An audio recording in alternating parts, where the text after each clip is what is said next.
Have you noticed that when you look at a recording of something, mostly from something old, you always get an eerie feeling from it? That's not always the case, of course, but there are some cases of that happening. Well, in today's story, we're going to look at an event that is similar to that, but is much more disturbing than in real life. So, sit back, relax, and listen on as we tell the story of 12 minutes.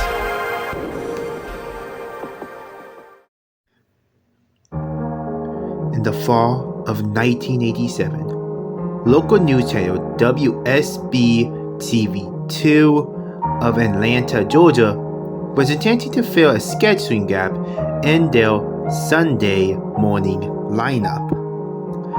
After a few suggestions by local business owners, they decided to allow the young Reverend Molly Suggs to take the available hour block to do a religiously themed show. It premiered on October 18th with little promotion. The show was standard religious fare, and it consisted of the revived setting in a simple tale reading passages from the Bible to the camera, and discussing their interpretations and significance to our modern day-to-day life. The show received a reasonable number of views, and it continued to be shown until early December. It was then that the studio began to receive extremely strange complaints from the viewers of Words of Light with Rev. Monty Suggs. The calls were from women, and from women only, who vaguely referred to uncomfortable feelings they had at very specific intervals during the program. They described feelings of nausea, back pain, dizziness, and blurred vision. These callers, for no discernible reason, will confess that it was the viewing of the program that was causing these symptoms. It is later determined after 3 weeks of complaints that these feelings were happening at roughly 12-minute intervals during the course of the program.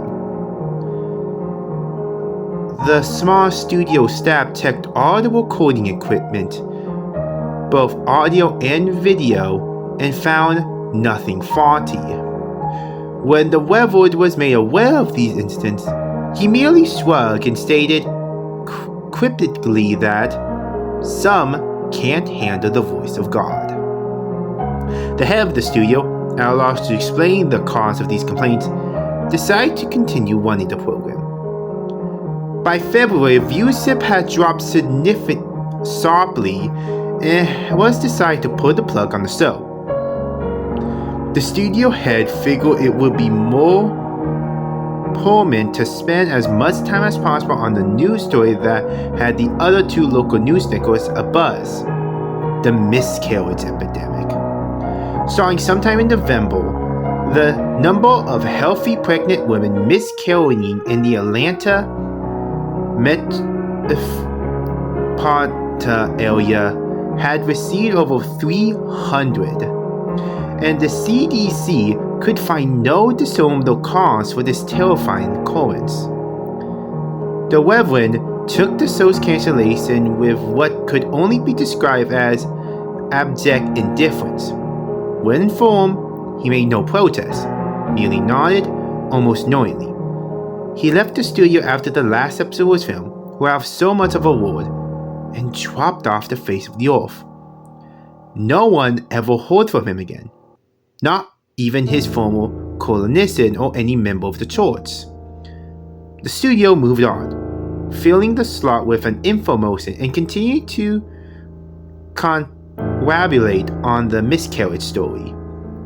A year and a half later, an intern at the WSB studios discovered the tapes of the Words of Light and began going through them in an attempt to find stock footage for an upcoming piece the station was doing on the impact religion had on the city. The Atlanta incident, as the miscarriage epidemic became known in medical journals, petered out 3 months after the studio cancelled Reverend Suggs' show, and had already begun to fade from the public consciousness. As the intern went through the tapes, he accidentally made a disturbing discovery about the footage. While attempting to stop one recording at 10 minutes and 45 seconds, he mistakenly jammed the fast forward button.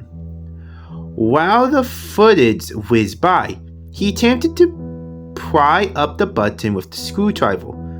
Just as he succeeded, the tape stopped at 32 minutes and 1 second.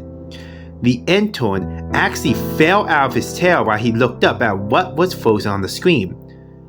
The image of a badly decomposed severed head filling up the entire frame.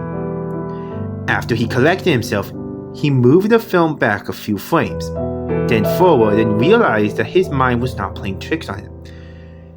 He began going through the rest of the recording and soon discovered that at exactly 12-minute intervals, the image would appear for one frame.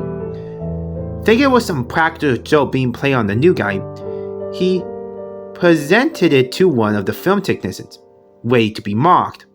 The technician was just as puzzled as him. No one had touched the footage since the cancellation of the show. After the series had closed for the night, the intern convinced the tech to help him go through all the tapes of the Worlds of Light. They discovered that every single episode had the same horrifying anomaly.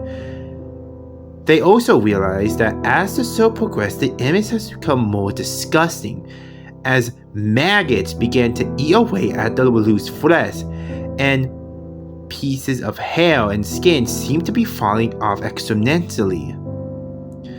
The tech made clear to the intern that what they were seeing was technically impossible, since the film itself showed absolutely no signs of splicing.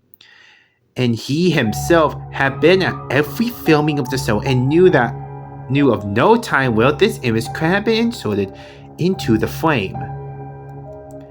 After all of this was presented to the studio head, who, feeling some kind of backlash over allowing this to get on the air, ordered all the tapes to be destroyed.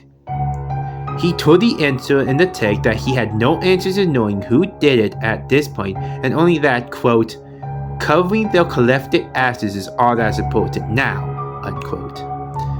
He demanded that they mention this to no one. The tech easily moved on, remembering the incident as a darkly funny personal anecdote. But the intern wouldn't let it go.